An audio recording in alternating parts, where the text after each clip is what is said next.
ಶ್ರೀ ಮಹಾಗಣಪತಯೇ ನಮಃ. ಶ್ರೀ ಗುರುಭ್ಯೋ ನಮಃ. ಹರಿ ಓಂ. ಓಂ ನಮಃ ಶಿವಾಯ.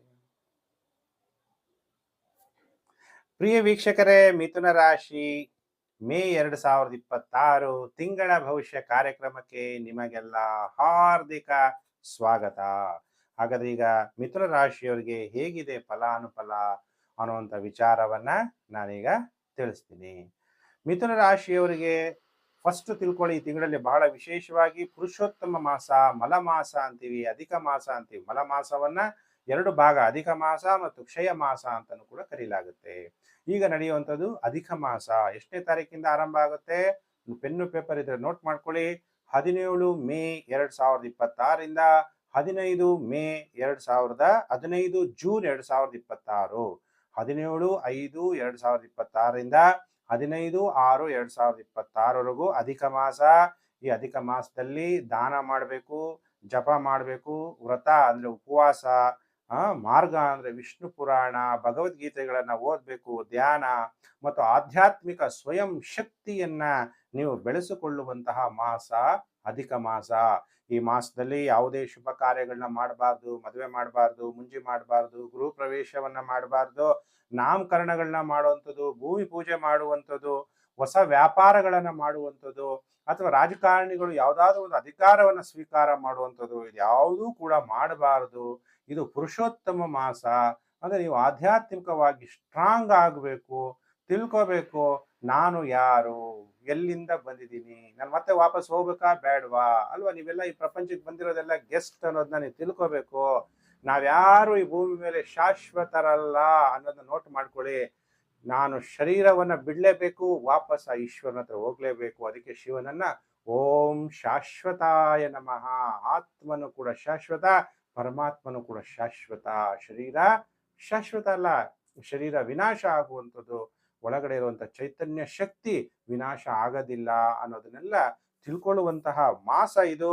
ಬಹಳ ವಿಶೇಷವಾಗಿ ಅಧಿಕ ಮಾಸ ಅಂದ್ರೆ ಏನು ಗುರುಜಿ ಎಂದಾಗ, ಒಂದು ವರ್ಷ ಅಂದ್ರೆ ನಿಮ್ಗೆಲ್ಲ ಗೊತ್ತು, 12 ತಿಂಗಳು. ವರ್ಷವನ್ನ ಎರಡು ರೀತಿಯಲ್ಲಿ ನಾವು ನೋಡ್ತೀವಿ. ಸೌರ ವರ್ಷ 365 ದಿನಗಳು, ಚಂದ್ರ ವರ್ಷ 354 ದಿನಗಳು. 11 ದಿನ ಏನು ಡಿಫ್ರೆನ್ಸ್ ಬರುತ್ತೆ ಅದನ್ನ ಸರಿದೂಗಿಸಕ್ಕೆ 3 ವರ್ಷಕ್ಕೊಂದು ಸಲ ಅಧಿಕ ಮಾಸ ಬರುತ್ತೆ. ಕ್ಷಯ ಮಾಸ ಬರೋದು ಬಹಳ ಲೇಟ್ ಆಗಿ ಬರುತ್ತೆ. ಈಗ ಪ್ರಿಯ ವೀಕ್ಷಕರೇ, ಈ ಮಾಸದಲ್ಲಿ ನೀವೇನ್ ಮಾಡಬೇಕು ಅನ್ನೋದನ್ನ ನಾನು ತಿಳಿಸಿದ್ದೀನಿ. ಏನ್ ಮಾಡಬಾರದು ಅನ್ನೋದನ್ನು ಕೂಡ ನಾನು ತಿಳಿಸಿದ್ದೀನಿ. ನನ್ನ ಕರ್ತವ್ಯ ನಾನು ನಿಮ್ಗೆ ತಿಳಿಸಿದ್ದೀನಿ. ಈಗ ಮಿಥುನ ರಾಶಿಯವರಿಗೆ ಗ್ರಹಗಳು ಮತ್ತು ನಕ್ಷತ್ರಗಳ ಆಧಾರದ ಮೇಲೆ ಯಾವ ತರ ಫಲಾನುಫಲ ಪ್ರಾಪ್ತಿಯಾಗುತ್ತೆ ಮೇ ತಿಂಗಳಲ್ಲಿ ಅನ್ನುವಂತಹ ವಿಚಾರವನ್ನ ತಿಳಿಸ್ತೀನಿ. ಮಿಥುನ ರಾಶಿ ಜಾತಕರಿಗೆ ಕುಜ 6ನೇ ಮನೆ ಅಧಿಪತಿ ಮತ್ತು ಲಾಭಾಧಿಪತಿ. 11 ಮೇ 2026 ಮಂಗಳ ಗ್ರಹ ಅಂದ್ರೆ ಕುಜ ಗ್ರಹ ಎಲ್ಲಿಂದ ಮೀನ ರಾಶಿಯಿಂದ ಮೇಷ ರಾಶಿಗೆ ತನ್ನ ಸ್ವಕ್ಷೇತ್ರಕ್ಕೆ ಬಂದ್ಬಿಡ್ತಾನೆ, ಲಾಭ ಸ್ಥಾನಕ್ಕೆ ಬಂದ್ಬಿಡ್ತಾನೆ. ಅವಾಗ ನಿಮ್ಗೆ ಏನೇನಾಗುತ್ತೆ? ಲಾಭ ಅಂದಾಗ ಎಲ್ಲರಿಗೂ ಕೂಡ ಆಸೆ ಬರಬೇಕು, ಆಯ ಅಂತೀವಿ. ವ್ಯಯ ಅಂದ್ರೆ ಯಾರಿಗೂ ಇಷ್ಟ ಆಗಲ್ಲ, ಹೋಗುತ್ತೆ ಅಂದ್ರೆ ಯಾರಿಗೂ ಇಷ್ಟ ಆಗಲ್ಲ ಅಲ್ವಾ? ಎಲ್ಲರಿಗೂ ಬರಬೇಕು ಬರಬೇಕು. ಏನ್ ಬರುತ್ತೆ? ಸ್ನೇಹಿತರಿಂದ ಲಾಭ ಉಂಟಾಗುವ ಸಾಧ್ಯತೆ. ಪೊಲೀಸ್ನವರಿಂದ ಏನಾದ್ರು ಕೆಲಸ ಕಾರ್ಯಗಳಾಗ್ಬೇಕಾ? ಕರ್ನಾಟಕ ಪೊಲೀಸ್ ತುಂಬಾ ಚೆನ್ನಾಗಿದ್ದಾರೆ, ನಿಮಗೆ ಸಹಾಯ ಅನ್ನೋದು ಖಂಡಿತವಾಗೂ ಪೊಲೀಸ್ನವರು ಕೂಡ ಸಹಾಯ ಮಾಡ್ತಾರೆ. ಸ್ನೇಹಿತರಿಂದ ನಿಮಗೆ ಲಾಭ ಆಗುವಂಥದ್ದು. ನಿಮಗೇನಾದ್ರೂ ಎಲ್ಡರ್ ಸಿಬ್ಲಿಂಗ್ಸ್ ಅಂತೀವಿ ಇಂಗ್ಲಿಷಲ್ಲಿ, ಕನ್ನಡದಲ್ಲಿ ಅಣ್ಣ ಆಗಿರ್ಬೋದು, ಅಕ್ಕ ಆಗಿರ್ಬೋದು, ಅಂಥವರಿಂದ ನಿಮಗೆ ಲಾಭ ಉಂಟಾಗುವಂಥದ್ದು. ಎಲ್ಡರ್ ಬ್ರದರ್, ಎಲ್ಡರ್ ಸಿಸ್ಟರ್ ಅಂತ ಹೇಳಿದ್ರು. ಅದ್ರ ಜೊತೆಗೆ ಸನ್ ಇನ್ ಲಾ ಮತ್ತೆ ಡಾಟರ್ ಇನ್ ಲಾ, ಅಳಿಯ, ಸೊಸೆ, ಇವರಿಂದೆಲ್ಲ ಲಾಭ ಆಗುವಂಥದ್ದು. ಸ್ನೇಹಿತರಿಂದ ಸಂತೋಷ ಅನ್ನೋದು ಪ್ರಾಪ್ತಿಯಾಗುವಂತಹ ಸಾಧ್ಯತೆ. 6ನೇ ಮನೆ ಅಧಿಪತಿ ಇದ್ದಾಗ ಶತ್ರುಗಳಿಂದನೂ ನಿಮಗೆ ಲಾಭ. ಕಾಯಿಲೆಗಳು ಬಂದಂತ ಪೇಷಂಟ್ಗಳು, ನೀವೇನೋ ಡಾಕ್ಟರ್ಗಳಾಗಿದ್ರೆ ಪೇಷಂಟ್ಗಳಿಂದನೂ ಕೂಡ ನಿಮಗೆ ಲಾಭ ಆಗುತ್ತೆ. ಅದರಲ್ಲೂ ಲಾಯರ್ಗಳಿಗೆ, ಕಷ್ಟದಲ್ಲಿರೋರೇ ನಿಮ್ಮ ಹತ್ರ ಬರೋದು. ಲಾಯರ್ ದುಡ್ಡಿದೆ, ನನಗೆಲ್ಲ ಚೆನ್ನಾಗಿದೆ ಅಂತ ಬರ್ತಾರ. ಕಷ್ಟದಲ್ಲೂ ದುಡ್ಡು ಜೋಡಿಸಿ ಕೇಸ್ಗೆ ಫೈಟ್ ಮಾಡಕ್ಕೆ ನಮ್ಗೆ ಇಷ್ಟಿಲ್ಲ ಅಷ್ಟು ಅಂತ ಕೊಟ್ಟು ಲಾಯರ್ ಇಟ್ಟು ಕೆಲಸ ಮಾಡಿಸ್ತಾರೆ. ಆಗ ಲಿಟಿಗೇಷನ್ ಅಲ್ಲೂ ಕೂಡ ಅಂತಹ ಲಾಯರ್ಗಳಿಗೂ ಕೂಡ ಲಾಭ ಆಗುತ್ತೆ. ಮತ್ತೆ ವಿದೇಶದಲ್ಲಿ ನೀವೇನೋ ಇದ್ರೆ ಫಾರಿನರ್ಸ್ ಇಂದ ನಿಮಗೆ ಸಹಾಯ ಸಿಗುತ್ತೆ. ಸೋದರ ಮಾವನಿಂದನೂ ಕೂಡ ಅನುಕೂಲ ಆಗುವ ಸಾಧ್ಯತೆಗಳು ಕಂಡು ಬರ್ತಾ ಇದೆ. ಮಿಥುನ ರಾಶಿ ಜಾತಕರಿಗೆ ಇವೆಲ್ಲ ಶುಭ ಫಲಗಳು ಪ್ರಾಪ್ತಿಯಾಗುತ್ತೆ. 14 ಮೇ 2026 ಸೋದರ ಮಾವನಿಂದ 50-50 ಹೇಳ್ಬೋದು ಅಷ್ಟೇ. ಯಾಕೆಂದ್ರೆ ಬುಧ ಲಾಭಸ್ಥಾನದಿಂದ ವ್ಯಯಭಾವ ಕೊಟ್ಟೋಗ್ತಾನೆ.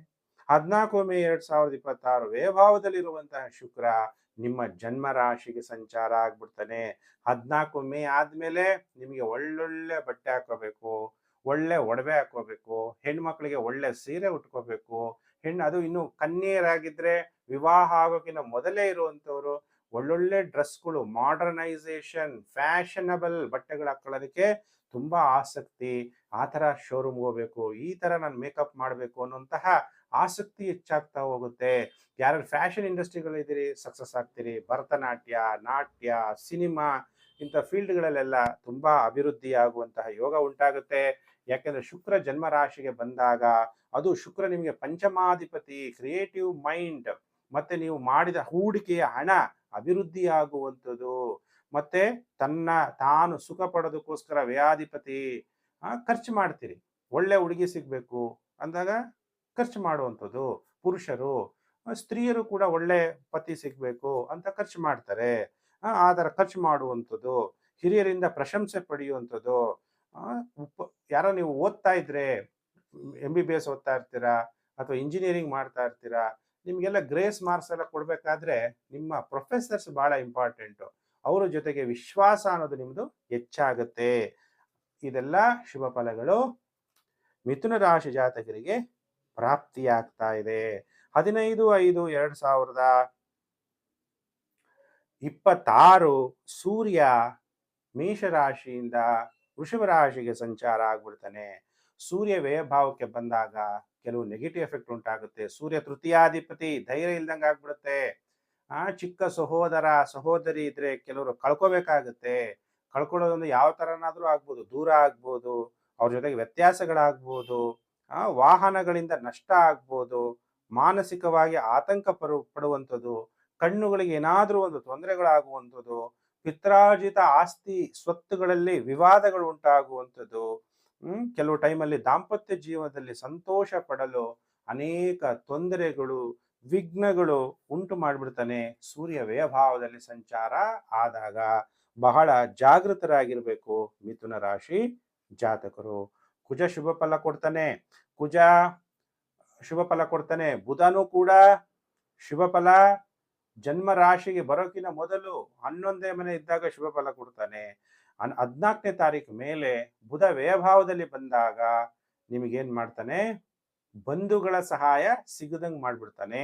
ಬಹಳ ಎಚ್ಚರ.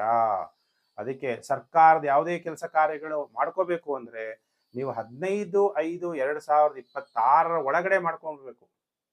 ಗುರುಜಿ ನಾನು ಒಳ್ಳೆ ಆಫೀಸರು, ಫಸ್ಟ್ ಗ್ರೇಡ್ ಆಫೀಸರು ಅಥವಾ ಸೆಕೆಂಡ್ ಗ್ರೇಡ್ ಆಫೀಸರ್ಸ್ ಇರ್ಬೋದು, IAS ಇರ್ಬೋದು, KS ಇರ್ಬೋದು, ಅಥವಾ ನಾನು ಟ್ರಾನ್ಸ್ಫರ್ ಮಾಡಿಸ್ಕೋಬೇಕು, 15ನೇ ತಾರೀಕು ಒಳಗಡೆ ಪ್ರಯತ್ನ ಮಾಡಿ. ಚೀಫ್ ಮಿನಿಸ್ಟರಿಂದ ಕೆಲಸ ಆಗಬೇಕು, ಅಥವಾ ಹೈಯೆಸ್ಟ್ ರಾಜಕಾರಣಿಗಳಿಂದ ಸಹಾಯ ಆಗಬೇಕು, MLA MP ಗಳಿಂದ ಸಹಾಯ ಆಗಬೇಕು, ನನಗೆ ಬೇಕಾದ ಕಡೆ ವರ್ಗಾವಣೆ ಆಗಬೇಕು. ನೀವೇನೋ ಆ ಥರ ಪ್ರಯತ್ನ ಇದ್ರೆ 15ನೇ ತಾರೀಕು ಒಳಗಡೆ ಪ್ರಯತ್ನ ಮಾಡಬೇಕು. 15ನೇ ತಾರೀಕು ಆದಮೇಲೆ ಸರ್ಕಾರದಲ್ಲಿರುವಂತಹ ರಾಜಕಾರಣಿಗಳು ಕೂಡ ನಿಮಗೆ ಸಹಾಯ ಮಾಡೋಕ್ಕೆ ಆಗಲ್ಲ ಅನ್ನೋದನ್ನ ತಿಳ್ಕೊಳ್ಳಿ. ಶನಿ ದಶಮ ಭಾವದಲ್ಲಿದ್ದಾನೆ. ಕಷ್ಟಪಡಬೇಕು. ನೀವು ಮಾಡುವಂಥ ಕೆಲಸದಲ್ಲಿ ಸುಲಭ ಇರಲ್ಲ. ತುಂಬಾ ಕಷ್ಟಪಟ್ಟಾಗ ಒಳ್ಳೆ ಫಲ ಅನ್ನೋದು ಪ್ರಾಪ್ತಿಯಾಗುತ್ತೆ. ಹಂಗಾರೆ ಕಷ್ಟ ಇಲ್ದಂಗೆ ಎಷ್ಟೋ ಜನ ಜೀವನ ಮಾಡಲ್ವಾ? ಎಲ್ಲರೂ ಏನು ಹಾರ್ಡ್ ವರ್ಕೇ ಮಾಡ್ತಾರ ಅಲ್ವಾ? ಕೆಲವರೆಲ್ಲ ಆರಾಮಾಗಿ ಮೆಂಟಲ್ ಪ್ರೆಷರ್ ಹಾಕೊಂತಾರೆ, ಕೆಲವರು ಫಿಸಿಕಲ್ ಪ್ರೆಷರ್ ಇಂದ ಕೆಲಸ ಮಾಡ್ತಾರೆ, ಕೆಲವರು ಮೇಲ್ಮೇಲೆ ಓಡಾಡ್ಕೊಂಡು ಬರೀ ಥಿಂಕಿಂಗ್ ಅಲ್ಲೇನೆ ಎಲ್ಲ ಕೆಲಸಗಳನ್ನ ಮಾಡ್ಬಿಡ್ತಾರೆ. ಹೀಗೆ ಮಿಥುನ ರಾಶಿಯವರಿಗೆ ಫಲಾನುಫಲ ತಿಂಗಳ ಭವಿಷ್ಯದಲ್ಲಿ ಯಾವ ತರ ಫಲ ಅನ್ನುವಂಥ ವಿಚಾರ ತಿಳಿಸುತ್ತೆ. ಜನ್ಮ ರಾಶಿಯಲ್ಲಿ ಗುರು, ಅದು ವರ್ಷ ಭವಿಷ್ಯ ನಿಮ್ಗೆಲ್ಲ ಗೊತ್ತಿದೆ. ಜನ್ಮ ರಾಶಿಯ ಗುರು ಶುಭ ಫಲಗಳನ್ನ ನಿಮ್ಗೆ ಕೊಡಲ್ಲ ಅನ್ನುವಂಥದ್ದು. ಭಾಗ್ಯ ಭಾವದಲ್ಲಿ ರಾಹು ಶುಭ ಫಲವನ್ನ ಕೊಡಲ್ಲ ಅನ್ನುವಂಥದ್ದು ನಿಮ್ಗೆ ಗೊತ್ತಿದೆ. ಅದಕ್ಕೆ ದೇವರ ಮೇಲೆ ನಂಬಿಕೆಯನ್ನ ಕಳ್ಕೋಬೇಡಿ. ದೈವಾರಾಧನೆ ಮಾಡ್ತಾ ಇರ್ರಿ, ಖಂಡಿತವಾಗ್ಲೂ ನಿಮ್ಗೆ ಒಳ್ಳೇದಾಗ್ತಾ ಹೋಗುತ್ತೆ. ಶಿವನನ್ನ ನೀವು ದೇವ ಮಹಾದೇವನನ್ನ ಓಂ ಮಹಾದೇವಾಯ ನಮಃ ಅನ್ನುವಂಥ ಮಂತ್ರ ಜಪ ಮಾಡಿ, ಶಿವನಿಗೆ ರುದ್ರಾಭಿಷೇಕವನ್ನ ಮಾಡಿಸಿ, ಇಲ್ಲ ನಿಮ್ಗೆ ಯಾವ ದೇವರು ಇಷ್ಟನೋ ಆ ದೇವರನ್ನ, ಕುಲದೇವರನ್ನ ಭಕ್ತಿಯಿಂದ ಶ್ರದ್ಧೆಯಿಂದ ನೀವು ಪೂಜೆ ಪ್ರಾರ್ಥನೆಗಳನ್ನ ಮಾಡಿದಾಗ ನಿಮಗೆ ಪೂರ್ಣ ಫಲ ಪ್ರಾಪ್ತಿಯಾಗುತ್ತೆ. ಈ ಅಧಿಕ ಮಾಸದಲ್ಲಿ ನೀವು ಜಪ ತಪ ಆ ಶಿವನ ಪ್ರಾರ್ಥನೆ ಮಾಡುವಂಥದ್ದು, ಅಥವಾ ನಿಮ್ಮ ಅನೇಕ ದೇವತೆಗಳಿದ್ದಾರೆ, ನೀವು ಯಾವ ದೇವ್ರನ್ನ ಪೂಜೆ ಮಾಡ್ತಿರೋ ಅದರಿಂದ ನಿಮಗೆ ಶುಭ ಫಲ ಪ್ರಾಪ್ತಿಯಾಗುತ್ತೆ. ಸರ್ವಸ್ಯ ಲೋಚನಂ ಶಾಸ್ತ್ರಂ ಅಂತೀವಿ. ಕತ್ತಲಲ್ಲಿರೋಗೆ ಬೆಳಕನ್ನ ತೋರಿಸುವಂಥದ್ದೇ ಜ್ಯೋತಿಷ್ಯ ಶಾಸ್ತ್ರ. ವಿಡಿಯೋನ Facebook, WhatsApp group, Telegram group ಎಲ್ಲೆಲ್ಲಿದ್ದೀರಾ ಅಲ್ಲೆಲ್ಲ ವಿಡಿಯೋನ ಪ್ರಿಯ ವೀಕ್ಷಕರೇ ಶೇರ್ ಮಾಡ್ತಾ ಹೋಗಿ. ಯಾಕೆಂದ್ರೆ ನಾವು ಧರ್ಮೋ ರಕ್ಷತಿ ರಕ್ಷತಃ, ನಮ್ಮ ಸನಾತನ ಧರ್ಮ ನಮ್ದು. ಆದ್ರೆ ಬೇರೆ ಯಾರ ಕ್ರಿಶ್ಚಿಯನ್ಸ್ ಕರೆದಿದ ತಕ್ಷಣ ಜನ ಧರ್ಮ ಕನ್ವರ್ಟ್ ಆಗಿ ಹೊರಟೋಗ್ತಾರೆ, ಮುಸ್ಲಿಮ್ಸ್ ಕರೆದಿದ ತಕ್ಷಣ ಹೊರಟೋಗ್ತಾರೆ. ಅದೇ ಕ್ರಿಶ್ಚಿಯನ್ಸ್ ಹಿಂದೂಗಳಾಗಿ ಅಂದ್ರೆ ಆಗಲ್ಲ, ಮುಸ್ಲಿಮ್ಸ್ ಹಿಂದೂಗಳಾಗಿ ಅಂದ್ರೆ ಆಗಲ್ಲ. ಧರ್ಮ ಏನಂದ್ರೆ ನಮ್ಮ ಧರ್ಮವನ್ನ ನಾವು ಬೇಗ ಮರಿತಾ ಇರ್ತೀವಿ. ಅದಕ್ಕೇನೆ ವಿಡಿಯೋ ಶೇರ್ ಮಾಡಿ ಎಲ್ಲರಿಗೂ ಕೂಡ ಜ್ಯೋತಿಷ್ಯ ವಿಚಾರ ಕೂಡ ಗೊತ್ತಾಗ್ಲಿ ಅಂತ ನಿಮ್ಮನ್ನ ರಿಕ್ವೆಸ್ಟ್ ಮಾಡ್ತಾ, ನಿಮಗೆ ದೇವರು ಒಳ್ಳೇದ್ ಮಾಡ್ಲಿ. ಸಮಸ್ತ ಲೋಕೋ ಸುಖಿನೋ ಭವಂತು. ಪ್ರಿಯ ವೀಕ್ಷಕರೇ, ನಾನು ಮತ್ತೊಂದು ವಿಡಿಯೋದಲ್ಲಿ ಮತ್ತೆ ನಾನು ನಿಮ್ಮನ್ನು ಭೇಟಿ ಮಾಡ್ತೀನಿ. ನಮಸ್ಕಾರ.